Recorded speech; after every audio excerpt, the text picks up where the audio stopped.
King of Gods. By Fast Food Restaurant, Kabanata 429.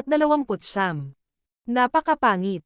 Sa loob ng mga sanga, inilipat ni Zhao Feng ang Touyiring Triyaw sa ilang pangungusap lamang. Ang Touyiring Triyaw ay labis na naantig sa huling pangungusap. Nagulat na ito sa bloodline ng mata ni Zhao Feng. Ano kaya ang mas malakas na bloodline technique ni Zhao Feng? Higit pa rito, ang Touyiring Triyaw ay kailangang umatras para sa sarili nitong kaligtasan. Si Zhao Feng ay gumugol ng maraming enerhiya upang patayin ang tatlong True Lord ranks ay totoo. Malinaw na hindi makatotohanan para sa kanya na harangan ang natitirang 7 True Lord ranks sa kanyang kasalukuyang estado. Sige, kaya kong ibigay sa iyo ang Wood Spirit Essence Soul pero wala kang magagawa. Sumang-ayon ang Touyiring Triyaw. Sa sandaling matapos nitong sabihin ito, naramdaman ni Zhao Feng ang isang purong kapangyarihan ng Essence Soul na pumasok sa kanyang mental energy world. Nilinis ng enerhiya ang kaluluwa ni Zhao Feng at pinalakas ang kanyang lakas ng enerhiya sa pag-iisip, na nagbibigay sa kanya ng pakiramdam na puno siya ng lakas ng buhay.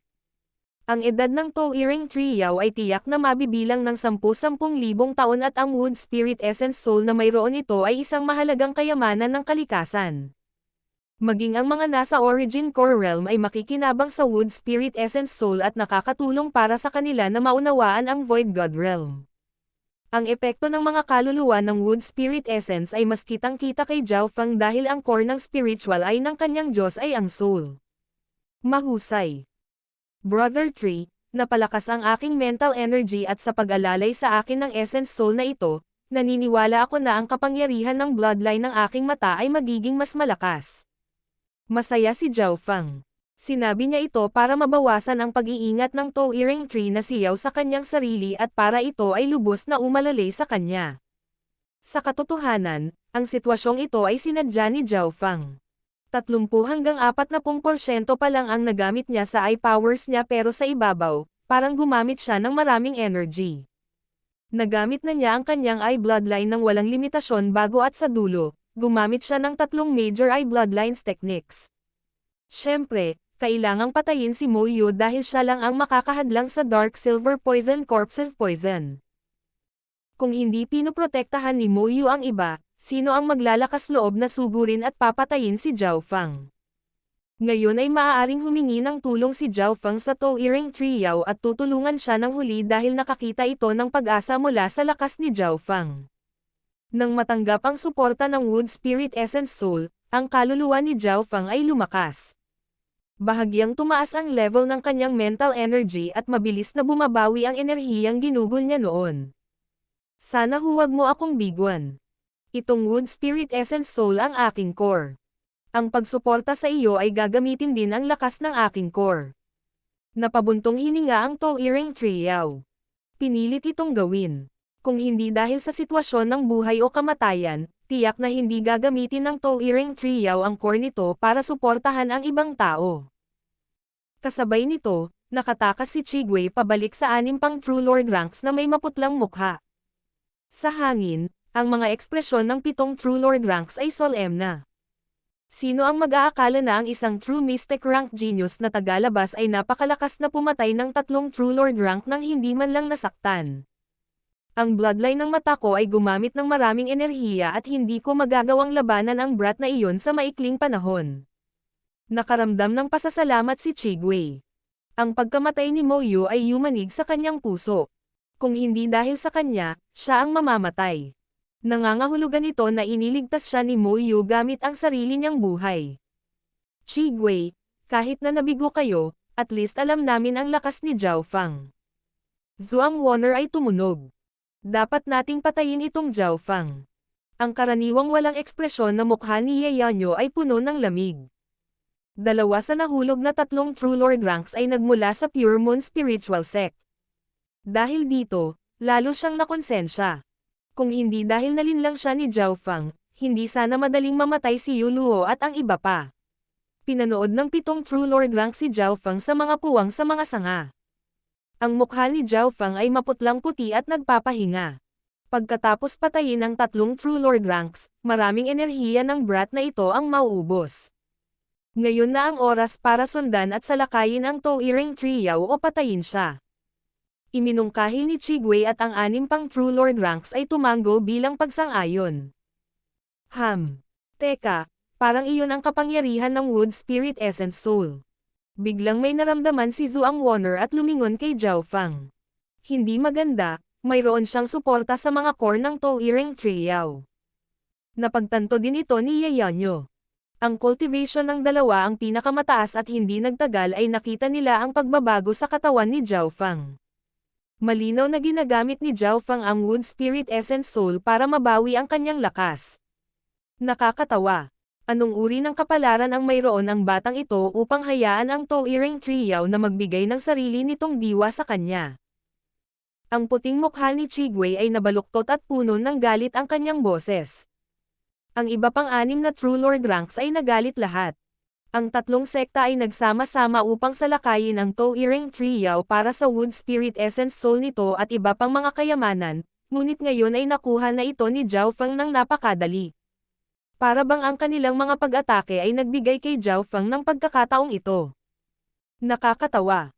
Umuusok ang mga mata ni Li Hong at halos sumabog sila sa galit. Ang kaaway na kanyang sinumpa ang puputulan sa 10,000 piraso ay nakaligtas ng maayos at ang lahat ng ito ay dahil sa kanila. Papatayin ko siya kahit gaano pa kalaki ang presyo. Isang malamig na pagpatay ang nabuo sa noo ni Ye Yanyo. Pinangunahan ng 7 True Lord ranks ang iba pang mga henyo at nagpadala ng sunod-sunod na pag-atake patungo sa Toiring Trio.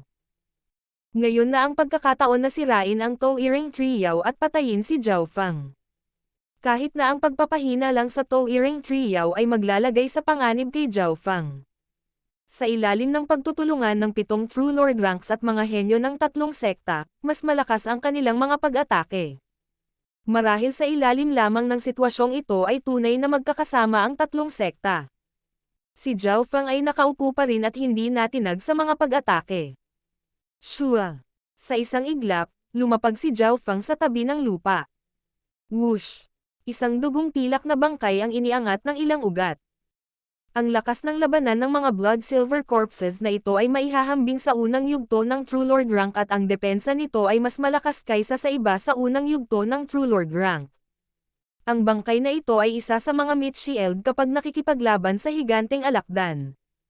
Isang kislap ng kidlat na apoy ang lumitaw sa kaliwang mata ni Zhao Fang habang nakakulong ito sa dugong pilak na bangkay. Woo! Ang dugong pilak na bangkay ay nagpumiglas, ngunit ito ay napigilan ng mga ugat ng Toiring Trio. Gusto mong sirain ang simbolo ng enerhiya ng pag-iisip ko. Hindi iyon madali. Naramdaman ito ni Chigwei mula sa malayo at malamig na ngumisi. Ang dugong pilak na Ghost Corpse ay naging kanya sa loob ng maraming taon at ang kanyang simbolo ng enerhiya sa pag-iisip ay malalim na nakatatak dito. Kahit na ang mga eksperto sa parehong paglilinang na tulad niya ay aabutin ng mga araw upang sirain ito. Kahit na magtagumpay sila, magtatagal bago itatak ang sarili nilang simbolo ng mental energy sa isang True Lord rank Ghost Corpse. Gayunpaman, sinusubukan ni Zhao Fang at ang kanyang makapangyarihang Lightning Fire God's Eye ay pilit na pinunasan ang simbolo ng mental energy ni Chigwei. Anong nangyayari? Malaki ang pagbabago sa ekspresyon ni Chigwei. Ang koneksyon sa pagitan ng dugong pilak na bangkay at sa kanya ay biglang hamina. Sa loob ng ilang paghinga. Shua! Nagsimulang umusok ang dugong pilak na bangkay habang pinupunasan ang simbolo ng enerhiyang pangkaisipan nito. Wow! Nagluwa si Chigwei ng isang subo ng dugo. Kung tutusin, nagkaroon ng malakas na koneksyon ang dalawa. Ang bilis. Paanong posible iyon? Ang bloodline ba ng mata niya ay perpektong kontrahin ang ating Dao? Si Chigwei ay tila nawalan ng kaluluwa.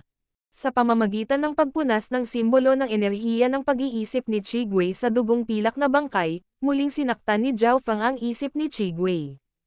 Ang pinsala ni Chigwei ay naging mas malala at sa makatuwid ay hindi na siya nagbabanta kay Zhao Fang.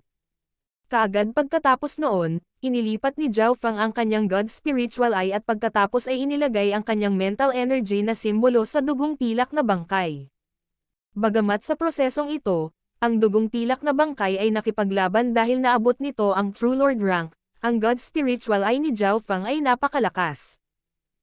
Ang kanyang mata ay kumislap at nagbigay ng isang sinaunang mental energy aura na kabilang sa pinanggalingan ng mata. Ang dugong pilak na bangkay ay nanginginig dahil sa instinct at hindi ng ahas na lumaban.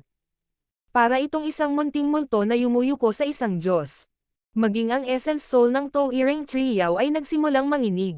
Sa ilang paghinga lang, nagbago ang aura ng dugong pilak na bangkay. Shua! Ang dugong pilak na bangkay ay kumislap at binantayan sa harap ni Zhao Feng na para bang napakatapat nito sa kanya. Agad na napino. Paano ito posible? Paano magkakaroon ng isang napakasamang tao sa mundong ito? Ang mga henyo ng Blackcliff Palace ay natulala na parang nanonood ng isang alamat. Sa kanilang mga mata, si Zhao Feng ay tumingin lamang ng ilang segundo gamit ang kanyang mata upang sirain ang simbolo ng enerhiya ng pag-iisip ni Chigwei at isa pang mag-asawang mata ang nagpakamatay sa True Lord Rank Ghost na bangkay. Mali. Hindi siya ang counter ng Dao ng Ghost Corpses, ngunit isa sa 1,000 henerasyon na kababalaghan. Si Chigwei ay mapait. Ang pakiramdam na ito ng pagkatalo ay 100 beses na mas masahol kaysa sa pagkatalo kay Zhao Feng. Sigurado siya na kung ang isang prodigy na tulad ni Zhao Feng ay kilala sa matataas na antas ng Blackcliff Palace ay palalakihin nila siya sa lahat ng mayroon sila. Tapos na. Tumanggo si Zhao Feng. Kumislap ang kanyang figure at bumalik sa pagkakaupo sa sanga. Ang oras na ito ay iba sa dati. Ang dugong pilak na bangkay sa unang yugto ng True Lord Rank ay nakatayo sa tabi ni Zhao Feng at pinrotektahan siya habang ang iba pang 2 lason na bangkay ay itinago ni Zhao Feng para sa susunod na pananambang. Huminga ng malalim ang mga disipulo mula sa 3 sekta. Mahirap isipin kung gaano kalakas ang naabot na ngayon ng kabuoang lakas ni Zhao Feng. Ang 3 bangkay lang ng multo sa kanyang kamay ay maihahambing sa 3 True Lord Ranks. Higit pa rito, ang 2 lasong bangkay ay may mapanirang kapangyarihan na maaaring pumatay hanggat sila ay kumukuha ng dugo. Sa sandaling ito, isang boses ang tumunog sa isip ni Zhao Feng. Ang Ruan's Treasured Palace ay bababa sa tabi ng Tao-Earing Trio's gap sa loob ng 1 oras. 1 oras. Tama, sa loob ng 1 oras. Maaari pa itong lumitaw sa susunod na sandali. King of Gods, Kabanata 430. Illusion City Maze. 1 oras. Mabuti. Nagpakawala ng hininga si Zhao Feng sa kanyang puso. Kung mas maagang bumaba ang Ruan's Treasured Palace, mas mabuti ito para sa kanya. Hanggat huminto siya hanggang sa bumaba ang Ruan's Treasured Palace, kumpleto na ang misyon ni Zhao Feng. Ang gap area ng Tao-Earing Trio. Boom! Ang 7 True Lord Ranks at iba pang True Spirit Realm Genius ay sumalakay sa pangunahing puno ng Tao-Earing Trio. Sa mga sanga, umupo si Zhao Feng at naunawaan ang kapangyarihan ng Wood Spirit Essence Soul habang pinupuno ng mga dalisay na alon ng Essence Soul ang kanyang mental energy world. Ang Wood Spirit Essence Soul ay ang Tao-Earing Trio's core at ang kapangyarihan ng Essence Soul nito ay katulad ng kapangyarihan ng kaluluwa nito. Ang Tao-Earing Trio ay umiral ng napakatagal na panahon at ang lalim na taglay nito sa loob ng Wood Spirit Essence Soul ay hindi isang bagay na may kukumpara sa isang normal na nilalang. Sa prosesong ito, ang kaluluwa ni Zhao Feng ay lumakas at ang enerhiya na ginamit mula sa kanyang bloodline ng mata noon ay halos ganap na nabawi. Ang kanyang isip ay nauunawaan ang mga batas ng buhay na pinagdaanan ng Tao-Earing Trio sa 10,000 taon. Kahit na ang isang hari sa Void God Realm ay malamang na hindi mabubuhay hanggat itong Tao-Earing Trio. Sa loob ng sukat ng kanyang kaliwang mata, mabilis na lumipad ang mga alaala ng paglaki at pagkalanta. Lahat ito ay nasa Wood Spirit Essence Soul. Kahit na ang Tao-Earing Trio mismo ay hindi mahahanap ang mga alaalang ito na napakalalim sa kanyang isipan at muling ay replay ito ng buo gayunpaman, hindi ito may kukumpara kay Zhao Feng sa mga tuntunin ng karunungan ng kaluluwa at ng kanyang God Spiritual Eye. Ilang sandali lang, gumaling na ang bloodline ng mata ni Zhao Feng at lumakas ang kanyang kaluluwa. Ang ganoong mabilis na epekto ay dahil sa God Spiritual Eye ni Zhao Feng at kung paano siya nakapasok sa Ancient Dao of the Soul noon. Ang Wood Spirit Essence Soul ay ganap lamang na magagamit kapag nahulog sa mga kamay ng mga tao at ang God Spiritual Eye ay napakahusay. Ang aking mental energy level ay mas malakas kaysa sa early stage True Lord Ranks at hindi masyadong mahina kaysa sa late stage na True Lord Rank. Si Zhao Feng ay parang isang espongha na patuloy na hinihigop at nauunawaan ang kapangyarihan ng Wood Spirit Essence Soul. Tao, ilang oras pa ba ang kailangan mo bago ka lumaban? Lumalala ang mga sugat ng Tao-Earing Trio habang inabot nito ang mga pag-atake mula sa 7 True Lord ranks at 100 henyo mula sa 3 sekta. Malapit na. Naunawaan ni Zhao Feng na ang Tao-Earing Trio ay malamang na makakaligtas sa natitirang 1 oras at gusto niyang makuha ang higit pa sa Wood Spirit Essence Soul. Boom boom bang! Ang Tao-Earing Trio ay nagsagawa ng panibagong pag-atake at ang mga sanga nito ay gumalaw at naglabas ng mahinang helenghing ng sakit tulad ng isang matanda. Tao, hindi ko na kayang hawakan ng mas matagal. Ang lahat ng mga henyong ito ay maaaring hamanin ang mga nasa itaas ng kanilang paglilinang. Nagmakaawa ang Tao-Earing Trio at nalaman ni Zhao Feng na medyo hamina ang kapangyarihan ng Wood Spirit Essence Soul na ibinigay ng Tao-Earing Trio. Sa isang panig, ito ay dahil sa mga pinsala ng Tao-Earing Trio at sa kabilang banda, ito ay dahil gusto nitong mabilis na tumulong si Zhao Feng. Brother Tree, kailangan kita ng Wood Spirit Essence Soul para suportahan ang malayuang pag-atake ng aking Eye Bloodline. Umalis si Zhao Feng mula sa pag-unawa at ang kanyang mental energy state ay umabot na sa pinakamataas. Sige, bilisan mo. Nayanig ang isipan ng Tao-Earing Trio at nagbigay ng dalisay na daloy ng Essence Soul sa mental energy world ni Zhao Feng. Sa sandaling iyon, naramdaman ni Zhao Feng na ang kanyang kaluluwa ay napuno ng walang katapusang agos. Hindi niya maiwasang sampay na ang Tao-Earing Trio ay hindi nagbigay ng buong suporta noon. Ngayong narinig na ni Zhao Feng ang kapangyarihan nito para harapin ang mga henyo mula sa 3 sekta, agad na ibinigay ng Tao-Earing Trio ang 1 hanggang 2% ng enerhiya nito sa kanya. Magsimula na tayo. Huminga ng malalim si Zhao Feng at pumasok sa dimensyon ng kanyang kaliwang mata. Ang nagyayelong lawa ay umabot sa 8 yarda, higit sa doble noong siya ay nasa Sacred True Dragon Gathering. Isang kakaibang alon ang naglakbay sa nagyayelong lawa. Ito ang pinagmumula ng mental energy ni Zhao Feng at ngayon, isang malakas na surge ng Wood Spirit Essence Soul ang lumitaw.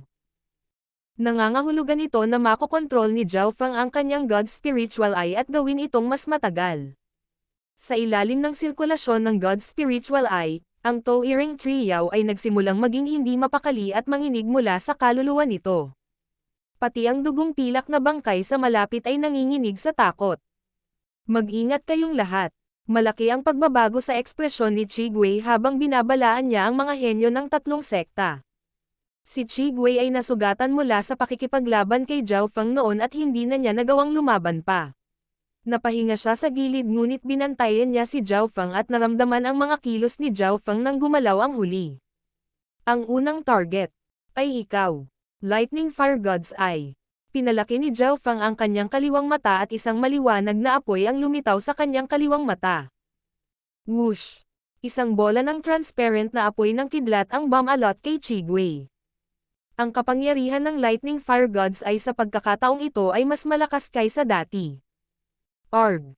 Napaungol si Chigwei sa sakit at nagpakawala siya ng hangin ng mga multo upang patayin ang apoy ng kidlat. Isang mag-asawang henyo ng Black Cliff Palace ang sumugod upang tumulong ngunit pagdating nila, si Chigwei ay nasa kanyang huling hininga. Kung ibang tao ang hindi nag-specialize sa Eye Bloodline, malamang na namatay na sila. Natigilan ang iba pang 6 na True Lord ranks. Hindi lang hamina ang bloodline ng mata ni Zhao Feng, lumakas din ito. Kahoy. Espiritu ng kahoy. Mapait na dumura si Chigwei bago siya nawalan ng malay. Isang Lightning Fire God's Eye lang ay sapat na para himatayan si Chigwei, ang taong pinakadalubhasa sa Eye Bloodline sa True Lords. Kailangan na lang ngayon ni Zhao Feng na tumuon sa natitirang 6 na True Lord ranks at hindi na kailangan pang mag-aksaya ng enerhiya kay Chigwei. Nangangahulugan ito na sa orihinal na 10 True Lord ranks, 6 na lang ang may natitirang kakayahan sa labanan. Gayunpaman, ito ay simula lamang ng isang bangungot. Dumapo si Zhao Feng sa mga sanga habang ang kanyang God Spiritual Eye ay tila naging isang walang limitasyong kailaliman na gustong lumunin ang mundo. Eye of Illusion, Illusion City Maze. Ang God Spiritual ni Zhao Feng ay nag-scan sa grupo at sa mga tao mula sa 3 sekta, Mahigit 100 tao ang kinain ng kailaliman sa God's spiritual eye. Sa susunod na sandali, Shua, nadama ng maliit na dosenang mga henyo na parang nasira ang kalawakan at lumitaw sila sa isang sinaunang lungsod, hindi na sa puwang ng Toiring Triao. Ang lungsod na ito ay natatakpan ng puting ambon at ang tanawin ay lubhang komplikado, tulad ng isang higanteng maze. Nasaan ito? Paano na lang tayo nakapasok dito bigla? Gago. Malamang dinala tayo dito ng bastos na mental energy skill na iyon. Ang mahigit 100 tao mula sa 3 sekta ay parang mga maiinit na langgam na tumatakbo sa paligid ng kalituhan. Bagamat alam nilang isa lamang itong ilusyon ni Zhao Fang, sila pa rin ang nakakaranas nito at sinubukang humanap ng paraan. Sa totoong mundo, nagkagulo ang mga henyo ng 3 sekta. Mahigit sa 100 mga henyo ang tumakbo sa paligid o mas tiyak, tumakbo ng paikot-ikot. Ang isang maliit na bilang sa kanila ay nawalan ng kontrol at nagsisigawan. Ang iba ay nakalok ang kilay habang iniisip nila kung paano lalampasan ang maze ng Illusion City ni Zhao Fang. Plop, plop. Ang mag-asawang nasa ilusyon ay nahulog mula sa himpapawid at naging pataba para sa Toiring Triao. Sila ang mga henyo na nakahanap ng labasan at siwang sa Illusion City Maze. Sa mahigit 100 mga henyo, mayroong isang maagang yugto ng True Lord rank na nakipaglaban at tumakbo ng paikot-ikot. Ang Illusion City Maze ay gumugugol ng maraming enerhiya.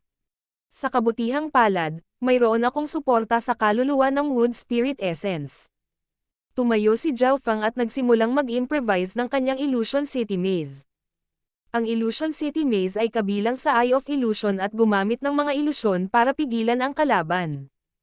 Ang kaibahan ay pinaghihigpitan lamang ng Illusion City Maze ang kalaban ngunit hindi pinahirapan ang kanilang kamalayan. Sa dimensyon ng kanyang kaliwang mata, mas naging malinaw ang tanawin ng Illusion City Maze. Sa susunod, maaari kong kopyahin ang istruktura ng Illusion City Maze na gagamit ng mas kaunting enerhiya. Gumalaw ang puso ni Zhao Fang. Simple lang, ang Illusion City Maze ay kinopya ni Zhao Fang at sa susunod na gamitin niya ito ay hindi na niya kailangang mag-isip ng husto. Sa suporta ng Wood Spirit Essence Soul, lumakas ang isipan ni Zhao Fang at nagkaroon siya ng tuloy-tuloy na daloy ng kapangyarihan upang tulungan siyang bumuo nitong Illusion City Maze. 12, 13, 14. Sinimulan ni Zhao Fang na palawakin ang Illusion City Maze. Sa mga sanga, ang kaliwang mata ni Zhao Fang ay naging kritikal na nakakaakit at ang mga tumitingin dito ay naakit dito. Bukod kina Ye Yanyo at Zhuang Wonner, sinumang tumingin sa kanyang mga mata ay mapupuno ng enerhiya mula sa Illusion City Maze at malilinlang ang kanilang mga pandama. Nasa himpapawid sila ngunit pinagsinungalingan ang kanilang mga sentido at naisip nila na nasa loob talaga sila ng isang lungsod. Habang binalot ng Illusion City Maze ang 20 tao, mas nabigla sina Zhuang Wonner at Ye Yanyo. Mag-ingat kayong lahat. Huwag kang tumingin sa kaliwang mata niya. Binalaan ni Ye Yanyo ang mga hindi pa nakulong sa ilusyon. Pagkatapos ng lahat, ang God Spiritual Eye ni Zhao Fang ay ang pinagmulan ng kapangyarihan ng Illusion City Maze. Kung hindi nila titingnan ang God Spiritual Eye, mas mababa ang pagkakataong maakit sila sa ilusyon. Yung mga nahulog sa ilusyon, huwag magpanik. Manatili ka sa kinaroroonan mo at tutulong kami sa iyo. Ipinadala ng True Lord ranks ang kanilang espiritual na kahulugan sa mental energy ng iba at ang mga nasa ilusyon ay mahinang marinig ang mga boses ni Ye Yanyo at Zhuang Wonner ngunit karamihan sa kanila ay nagpanik pa rin. Kailangan lang ni Zhao Fang na panatilihin ang Illusion City Maze at mag-ingat sa mga pagkakamali. Sa paglipas ng panahon, matagumpay na nabalot ng Illusion City Maze ang 20 hanggang 30 henyo kabilang ang panimulang yugto na True Lord rank at maagang yugto na True Lord rank. Ang iba pang 4 na True Lord ranks at mga henyo ay tumigil lahat sa kanilang pag-atake dahil sa takot nila para sa kanilang buhay. King of Gods, Kabanata 431. Paghabol sa hangin. Tao, mayroon ka talagang ilang mga trick. Pinipigilan na nila ang kanilang mga pag-atake sa pamamagitan ng paggawa lamang ng isang galaw. Tumunog ang masayang boses ng Toiring Triao. Bago ito, hinarap nito ang mga pag-atake mula sa 7 True Lord ranks at 100 True Spirit Realm Genius, na napakasakit para dito. Nang lumipat si Zhao Fang, talagang binago niya ang sitwasyon. Sa puntong ito, 20 hanggang 30 henyo kabilang ang 2 True Lord ranks ang nahulog sa Illusion City Maze ni Zhao Fang. Ang Illusion City Maze ay itinayo sa mata ni Zhao Fang ng ilusyon at ito ay isang malawak na hanay ng kasanayan.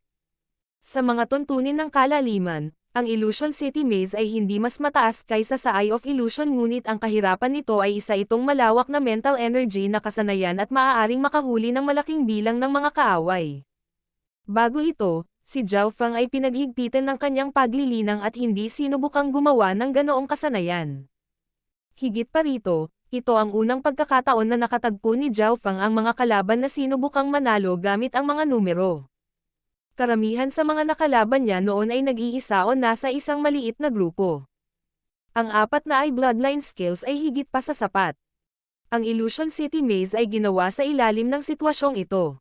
Ang Illusion City Maze ay partikular na ginawa upang labanan ang isang malaking bilang ng mga tao. Kahit gaano pa kadami ang dala mo, ipapahinto ko pa rin sila at hindi nalalakad pa. Dumapo si Zhao Fang sa sanga. Ang kanyang kaliwang mata ay parang walang limitasyong kailaliman at ang kanyang asol na buhok ay mahiwaga at masama sa hangin, na nagpapakita ng pagiging maharlika ng kanyang bloodline. Ang bagay ay ang Illusion City Maze ni Zhao Fang ay inilagay malapit sa gap sa Touiring Triao at ang mga malapit dito ay maaaring mas maapektuhan. Higit pa rito, dahan-dahan pa ring pinapalawak ni Zhao Fang ang kanyang Illusion City Maze. Brother Tree, mas marami kang natutulungan, mas malakas ang bloodline technique ko. Isang ngiti ang lumitaw sa bibig ni Zhao Fang. Sa sandaling sinabi niya ito, naramdaman ni Zhao Fang ang isang mas malakas na surge of essence soul na pumasok sa kanyang mental energy world. Ito ang pinagmulan ng Touiring Triao. Weng. Agad na nalinis ang kaluluwa ni Zhao Fang tulad ng pagbuhos ng ulan ng tagsibol. Ang pakiramdam na ito ay tulad ng pagbababad sa isang spa pool. Ang nakatagong at malalim na mga sugat ay maaaring gumaling. Mahusay. Tuwang-tuwa si Zhao Fang. Sa pagtulong sa kanya ng Touiring Triao, ang kanyang pag-unawa sa Wood Spirit Essence Soul ay naging 2 beses na mas epektibo. Sa sitwasyong ito, nagsimulang magsara ang kanyang mental energy level sa huling yugto na True Lord rank. Ang Illusion City Maze ay pinagsama at pinalawak. Ang bilang ng mga henyo na nahuhulog sa Illusion City Maze ay dumarami ngunit ang bilang na nagpupumilit ay bumababa. Plop, plop. Mayroong paminsan-minsang 1 o 2 henyo na nahuhulog at naging pataba ng Touiring Triao. Sinadya ni Zhao Fang na lumabas at may mga depekto sa Illusion City Maze. Ang mga labasan at mga bahid na ito ay malapit sa lupa at ang mga nag-aakalang nakatakas sila ay talagang naglalakad sa mga pintuan ng kamatayan. Dapat nating patayin si Zhao Fang para mailigtas ang mga disipulo. Nanlamig ang mukha ni Yayanyo na may layuning pumatay nang lumitaw ang isang transparent na espada sa kanyang kamay. Lumingon siya para harapin si Zhuang Wonner. Ang Zhao Fang ngayon ay iba sa nakaraan. Hindi bababa sa 2 huling yugto na True Lord ranks ang kailangan para magkaroon ng kumpiyansa. Nagtago si Zhao Fang sa kailaliman ng Touiring Triao at nagkaroon ng advantage sa landscape. Ang normal True Lord ranks ay gagawing pancake bago pa man sila makalapit. Ang pangunahing bagay ay si Zhao Fang ay napakalakas at 2 sa kanyang 3 True Lord rank ghost corpses ang pumatay sa sino mang pinagbuhusan nila ng dugo. Kahit sa ilalim ng normal na mga pangyayari, tanging sina Yayanyo at Zhuang Wonner lamang ang maaaring magbanta kay Zhao Fang. Sa pagharap sa mungkahi ni Yayanyo, nagsimulang mag-alinlangan ang mukha ni Zhuang Wonner. Hindi. Ang boses ni Zhuang Wonner ay puno ng kawalan ng kakayahan. Bakit? Labis na nagulat si Yayanyo. Yayanyo, mukhang napuno ka ng galit at pagkakasala. Patayin si Zhao Fang. Patayin ang Touiring Triao. Ilang tao pa ang mamamatay kung gagawin natin ito. Worth it ba ang lahat ng ito? Mapagpas siya ang boses ni Zhuang Wonner. Napahinto si Yayanyo. Tama. Ang 3 sekta ay nagbayad ng masyadong malaking halaga para patayin ang Touiring Triao at ang Pure Moon Spiritual Sect ay nawalan ng 3 True Lord ranks kabilang si Yuluo. Sa puntong ito, lumalala pa ang sitwasyon at ang malawak na hanay ng ilusyon ng enerhiya ng pag-iisip ni Zhao Fang ay nakakulong ng malaking bilang ng mga tao. Lahat ay nagkaroon ng pagkakataong mamatay. Lahat mula sa Mon Demon Palace. Umatras. Tiningnan ni Zhuang Wonner ng malalim ang asol na buhok na kabataan sa mga sanga bago magbigay ng utos. Ang mga henyo ng Moon Demon Palace ay nagkatinginan bago umatras at ginawa ang kanilang makakaya upang makuha din ang ilan sa iba sa mga ilusyon. Hindi talaga inisip ni Zhao Feng ang mga umuurong na henyo na ito at pangunahing nakatuon sa mga mula sa Pure Moon Spiritual Sect. Lahat ng tao mula sa Blackcliff Palace, umatras. Nagising si Chigwei at nagutos pagkatapos ni Zhuang Wonner. Dalubhasa sa bloodline, naunawaan niya kung gaano nakakatakot si Zhao Feng ngayon. Ang bloodline ng mata ni Zhao Feng ay hindi masusukat. Si Chigwei ay hindi pa nakakita ng mas nakakatakot. Malamang ang 8 Great Gods ay lang ang makakasugpo kay Zhao Feng. Bukod pa riyan, ang level ng mental energy ni Zhao Feng ay lumampas sa normal na early stage True Lord ranks at sa suporta ng Wood Spirit Essence Soul sa kanya, ang kanyang enerhiya ay tuloy-tuloy. Bukod kina Zhuang Wonner at Ye Yanyo, malamang na walang sino man ang makakatingin ng isa o dalawa kay Zhao Feng. Umalis. Kinagat ni Ye Yanyo ang kanyang mga labi at pilit na ibinababa ang galit at ayaw sa kanyang puso. Siguro lahat ng tatlong sekta na pinagsama ay maaaring pumatay kay Zhao Feng at maging sa Touring Trio, ngunit ilang tao ang mabubuhay upang makita iyon. Ang presyo at gantimpala ay hindi maihahambing sa isa't isa. Dahil dito sumuko si Zhuang Wonner. Pagkatapos ng lahat, ang paghihiganti ng Moon Demon Palace at Zhao Feng ay hindi malaki. Sister Ye, pupunta ba talaga tayo? Lubhang ayaw ni Li Hong. Gusto ko siyang patayin ng 10 beses na higit pa kaysa sa iyo, ngunit ilang iba pa ang kailangang mamatay para sa pagkamatay ni Yu Luo at ng kumpanya. Mapait na umiling si Ye Yanyo. Alam niya na hindi na niya kayang patayin si Zhao Feng nang umatras si Zhuang Wonner. Siya lang at si Zhuang Wonner ang pinagsama ang may 50 hanggang 60% posibilidad na patayin si Zhao Feng. Tanging si Lu Tianyi lamang ang may kakayahang patayin si Zhao Feng ng mag-isa. Hahaha. Lahat ng mga taong ito ay umaatres. Tumawa ang Touring Trio. Hindi maipaliwanag ang kanyang kagalakan. Ang bawat isa mula sa tatlong sekta ay bumagsak, nag-iwan ng 10 hanggang 20 katawan. Sa puntong ito, 6 na lang sa orihinal na 10 True Lord ranks ang nawala. Ang Eye of Illusion ni Zhao Feng ay nag-iwan ng isa pang True Lord rank. Madilim ang ekspresyon ng mga mula sa tatlong sekta. Ang maliit na kalahati ng 10 True Lord ranks ay bumagsak. Ang pag-iisip pa lang nito ay nanlamig na ang puso ng mga henyo. Tumayo si Zhao Feng sa sanga at pinaalis ang mga henyo mula sa tatlong sekta gamit ang kanyang mga mata. Nang umatras sila ng 4 hanggang 5 milya palabas, nagsalita siya. Brother Tree, huwag kang tumigil. Hahampasin natin ang asong tumatakas. Oo naman. Ang Touring Trio ay naniwala sa lakas ni Zhao Feng at naunawaan niya na ang tatlong sekta ay maaaring bumalik pagkaraan ng ilang sandali. Mas mainam na pilayin ang kalaban. Ang mga taong ito ay umatras na ng 4 hanggang 5 milya at wala sa aking pinanggalingan. Paano mo sila aalagaan? Tanong ng Touring Trio. May isang hakbang na maaari kong subukan. Kumislap ang mga mata ni Zhao Feng. Sa pagsuporta sa kanya ng Wood Spirit Essence Soul, nagpa siya si Zhao Feng na gamitin ang hakbang na iyon. Sa pag-iisip hanggang dito, huminga ng malalim si Zhao Feng at naging isa sa kalikasan at itinoon ang lahat ng kanyang lakas. Ito ang pag-unawa na ninakaw niya mula kay Xin Wuang at naramdaman niya na ang layuning ito ay lumampas sa limitasyon ng True Lord rank. Kasabay nito, ang kaliwang mata ni Zhao Feng ay nagsimulang mag-condense ng kanyang aura. Bigla.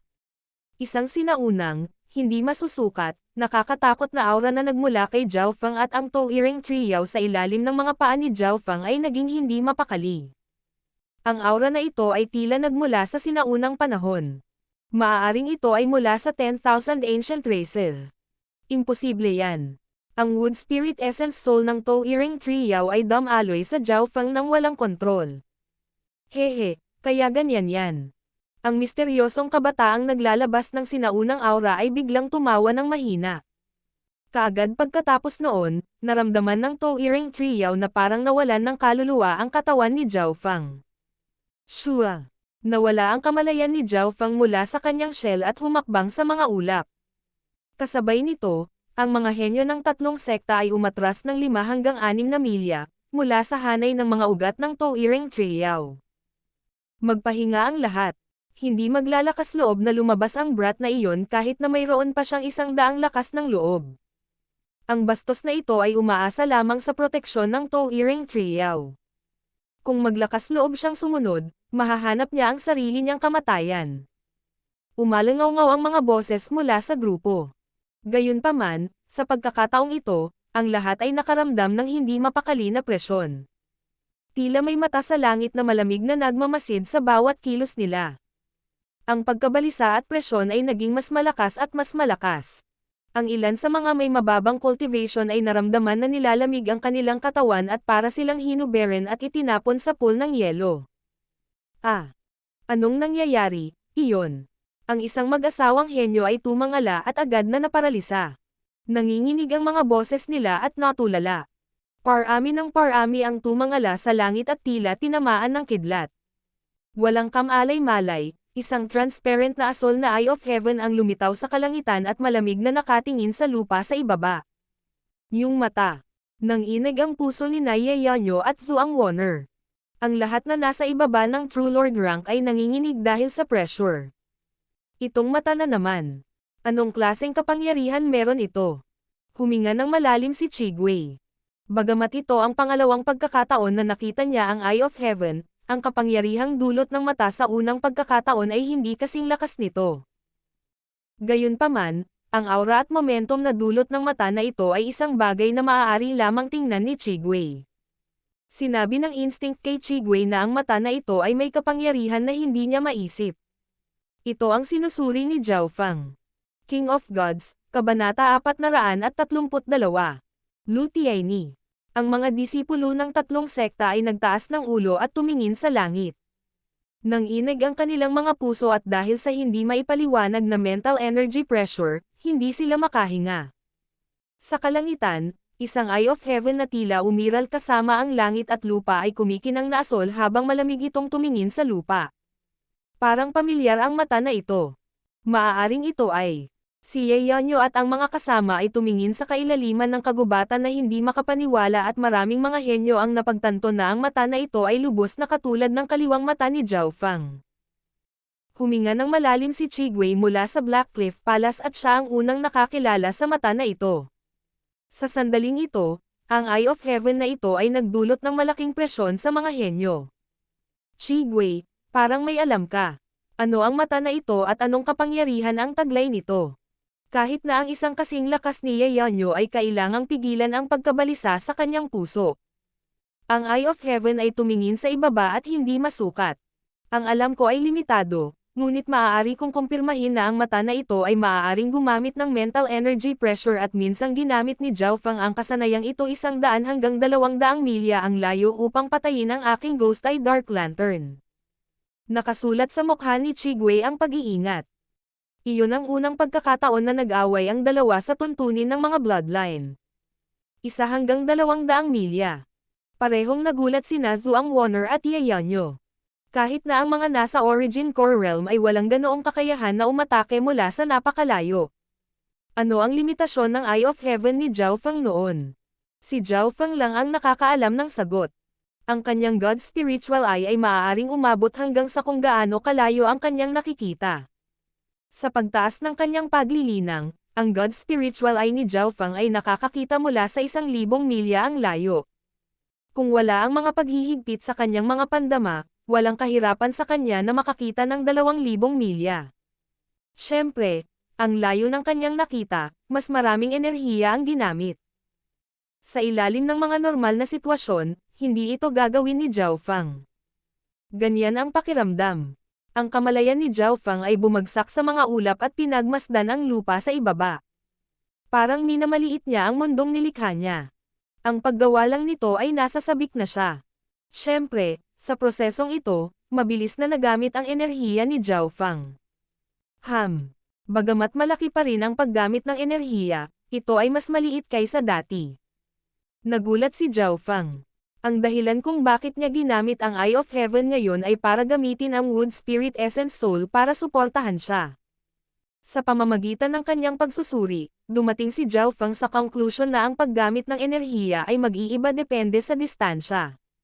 Ang layo mula sa pagtalon, mas maraming enerhiya ang ginagamit. Sa kabaligtaran, si Zhao Feng ay tumatalon lamang ng 5 o 6 na milya ang layo at ang gastos ay mas mababa sa ika-10 kaysa dati. May isa pang dahilan. Ang paggasta ay lilipat ng ilang beses kapag gumagamit ng isang pag-atake. Naisip ni Zhao Feng kung paano niya pinatay ang Ghost Eye Dark Lantern. Sa puntong ito, ang antas ng enerhiya ng kaisipan ni Zhao Feng ay iba sa dati at sa suporta ng Wood Spirit Essence Soul sa kanya, wala siyang alalahanin. Para sa susunod na 1 o 2 paghinga, nakatuon si Zhao Feng sa pagdanas ng sensasyong ito. Habang ang kanyang mata ay lumulutang sa hangin, may koneksyon siya sa kanyang katawan ngunit hindi niya makontrol ang paggalaw ng kanyang katawan. Napagtanto pa rin ni Zhao Feng na sa ilalim ng estadong ito ang kanyang pagsasama sa kalikasan ay umabot sa hindi kapani-paniwalang antas. Ito rin ang dahilan kung bakit kapag ang lahat ng kanyang enerhiya ay nakatuon at siya ay naging isa sa kalikasan ay mas madali para sa kanya na maabot ang estadong ito. Bukod doon, ang kontrol ng God Spiritual Eyes ni Zhao Feng ay mas mahusay dahil siya ay sumanib sa langit at lupa. Kahit na ang isang soberano ay ililipat dito. Tingnan natin kung magagamit ko ang eye bloodline ko sa ganitong estado. Gumalaw ang puso ni Zhao Feng. Nang hindi namamalayan, ilang hininga na ang lumipas at ang mga henyo ng 3 sekta ay hindi mapakali. Sila ay magalang at maingat sa Eye of Heaven. Ang hindi nakikitang presyon ay nanatili sa kanilang mga puso. Bastos na Zhao Feng, kung may kakayahan ka, halika at lumaban ka. Ang isang bayani ay hindi nagtatago at nanonood mula sa malayo. Malamlam ang ekspresyon ni Li Hong. Ang hindi mapakali na panggigipit ay nag-ingat ngunit nagalit din siya. Tama iyan. Kung may kakayahan ka, lumabas ka at lumaban ka. Sumang-ayon ang mga henyo ng 3 sekta. Lumitaw ang panunuya sa Eye of Heaven. Ice Soul Shooting Line. Isang misteryosong malamig na boses ang tumunog sa mental energy. Weng. Ang malaking mata ay tila naglalaman ng isang ice abyss na lumiwanag at naglabas ng isang sinag ng liwanag sa isang kamao na makapal. Shoo! Ang sinag ng liwanag ay kalahating transparent at hindi makuha ng spiritual sense habang lumilipad ito. Mag-ingat! Biglang bulalas ni Yayanyo. Sa sandaling iyon, umalangaw-ngaw ang langit ng malamig na Yuan Qi at ang orihinal ng kapangyarihang ito ay nagmula sa Eye of Heaven. Ang pag-atake ay mabilis na kidlat at puno ng yelong Yuan Qi. Kasabay nito, nagpalabas ito ng eleganteng, sinaunang aura. Huwang! Si Li Hong ay hindi makapag-react at ang sinag ng liwanag ay tumagos sa kanyang katawan at kaluluwa. Hindi niya akalain na ang Eye of Heaven ay maaaring direktang umatake at napakabilis. Ang radius na 1 milya sa paligid ng Li Hong ay nagyelo at ang lugar ay tila natural na malamig. Naninigas ang katawan ni Li Hong at nanatiling nakabuka ang kanyang bibig. Kaagad pagkatapos nito, ang kanyang katawan ay nagsimulang mag-freeze sa isang estatwa. Hindi ko akalain na kaya pala ng Eye of Heaven na mapataas pa ang kapangyarihan ng mga eye bloodlines ko. Nanatili ang tingin ni Zhao Feng sa kalangitan. Ang enerhiya na ginamit sa pag-atake na iyon ay napakalaki at ito ay ilang beses sa karaniwan. Gayunpaman, ang epekto nito ay napakalinaw din. Ang Eye of Heavens ay sumanib sa kalangitan at lubos na nadagdagan ang halaga ng Yuan Qi na ipinatawag. Sa estadong iyon, ang estado ng antas ng enerhiya ng isip ni Zhao Feng ay lumampas sa kanyang normal na limitasyon. Tao, ang aking pinagmulang kapangyarihan ay mabilis na kumukupas. Tumunog ang malungkot na boses ng To-Iring Triao. May pagkalugi kapag may gantimpala. Hindi ba't katatapos ko lang ng huling yugto na True Lord rank? Si Zhao Feng ay nanatiling hindi natinag. Sa normal na mga pangyayari, hindi siya maglalakas loob na subukan ito ng madali ngunit ngayon ay mas malakas ang kanyang mental energy level kaysa sa normal na maagang yugto ng True Lord ranks at may suporta ng Wood Spirit Essence Soul. Sa prosesong ito, mabilis na naabsorb ng God Spiritual Eye ni Zhao Feng ang kapangyarihan ng Wood Spirit Essence Soul. Weng! Ang kaluluwa ni Zhao Feng ay muling napuno at nakakuha ng pangunawa mula sa Wood Spirit Essence Soul. Sa ilang paghinga lang, mabilis na tumaas ang kaluluwa ni Zhao Feng. Ang Wood Spirit Essence Soul ay talagang tumutupad sa pangalan nito na maging kapaki-pakinabang para sa mga nasa Origin Core Realm na sinusubukang maunawaan ang landas patungo sa Void God Realm. Ang puso ni Zhao Fang ay napuno ng kaligayahan. Malapit sa lupa. Brother Li Hong. Bulalas ng mga henyo mula sa Pure Moon Spiritual Sect. Napanood nila ang Eye of Heaven na naglabas ng isang sinag ng liwanag at pinalamig si Li Hong sa isang ice block. Brother Li Hong. Lahat ay sumigaw at natunaw ang yelo na nagpapalamig sa kanya ngunit si Li Hong ay walang anumang reaksyon. Hindi pa ganap na nawala ang aura ng buhay sa kanyang katawan, ngunit wala siyang reaksyon. Ang matinding malamig na pag-atake ay nagpalamig sa kanyang isipan para sa kawalang hanggan. Maliban kung dumating ang isang hari sa Void God Realm, walang makapagliligtas sa kanya. Huminga ng malamig si Chigwei. Malamang na walang makakaligtas sa paglipat na iyon noon. Si Li Hong sa huling yugto ng True Lord rank ay natapos sa isang tingin at maging sina Ye Yanyo at Zhuang Wonner ay mayroon lamang 50% pagkakataong mabuhay. Ang mga puso ng mga henyo ay agad na nayanig at ang ilan ay yumuko pa bilang paggalang sa Eye of Heaven. Magpahinga ang lahat. Ang pamamaraang ito ay hindi maaaring gamitin ng maraming beses. Si Chigwei ay medyo sigurado. Nawala sa kanya ang halos lahat ng kanyang lakas sa pakikipaglaban at malamang na hindi mag-aaksaya si Zhao Feng ng anumang lakas para tapusin siya. Ngayon, sa 6 na True Lord ranks, 4 lang ang may kakayahang makipaglaban. Parehong walang magawa sina Chigwei at Li Hong. Umalis. Umalis sa kanya na ito. Nagpalitan ng tingin sina Ye Yanyo at Zhuang Wonner habang matalim ang tingin nila sa Eye of Heaven bago mabilis na umatras. Shua. Ang Eye of Heaven ay nawala sa mga ulap. Wu. Nagpakawala ng mahabang hininga si Zhao Feng nang bumalik ang kanyang kamalayan sa kanyang katawan. Ang paglipat noon ay tumagal lamang ng ilang paghinga ngunit 30 hanggang 40% ng kanyang Eye Bloodline Energy ay nagamit at ito ay kasama ng Wood Spirit Essence Soul na sumusuporta sa kanya. Sa ilalim ng mga normal na sitwasyon, hindi ito gagamitin ni Zhao Feng ng ganoon kadali. Tao. 1/3 ng aking Wood Spirit Essence Soul ang ginamit noon. Ang Toiring Trio ay kalahating nag-aalala at kalahating masaya. Masaya na ang True Lord ranks mula sa 3 sekta ay hangin na ng higit sa kalahati, ngunit nakakalungkot na maraming enerhiya ang ginamit. Ang halaga ng 1/3 ng Wood Spirit Essence Soul ay hindi nasusukat. Ang isang bahagi nito ay hinigop ni Zhao Feng habang ang isa pang bahagi ay ginamit. Sa sandaling ito, Brother Zhao Feng, ang Ruan's Treasured Palace ay malapit nang bumaba ngunit may isang masamang balita. Papalapit na si Lu Tianyi na nangunguna sa 10 True Lord ranks. Ang boses ni Zhao Yufei ay narinig sa kanyang isipan. Lu Tianyi. Gumalaw ang puso ni Zhao Feng. Ang taong ito ang pinakamalakas na henyo sa mga nakapasok sa Ruans at tila, ang kanyang cultivation ay umabot sa kalahating hakbang na Origin Core Realm. Shua. Binuksan ni Zhao Feng ang kanyang God's Spiritual Eye at nakita ang isang medyo mataba na tamad na figure na papalapit sa misteryosong kanyan ilang daang milya ang layo. Ang kakaibang hangin sa labas ng mahiwagang kanyan ay sapat na upang harangan ang mga yapak ng True Lord rank. Ikinaway ng tamad na binata ang kanyang kamay. Boom! Isang gininto ang palad ang nagbukas ng landas sa pamamagitan ng hangin ng misteryosong kanyan. Ang pinakamalakas na hangin doon ay maaari pang magwasak ng True Lord ranks, ngunit ang taong ito ay nasira lang sila. Nanginig ang puso ni Zhao Feng. Isang casual na galaw mula sa kabataan ang lumikha ng kapangyarihan na lampasan ang True Lord rank. Mas malakas pa ito kaysa sa Eye of Heaven ni Zhao Feng. Brother Lu, bulalas ng mga umaatres na disipulo mula sa Pure Moon Spiritual Sect. Lu Tianyi. Ang mga henyo mula sa Blackcliff Palace at Moon Demon Palace ay puno ng pag-iingat at paggalang.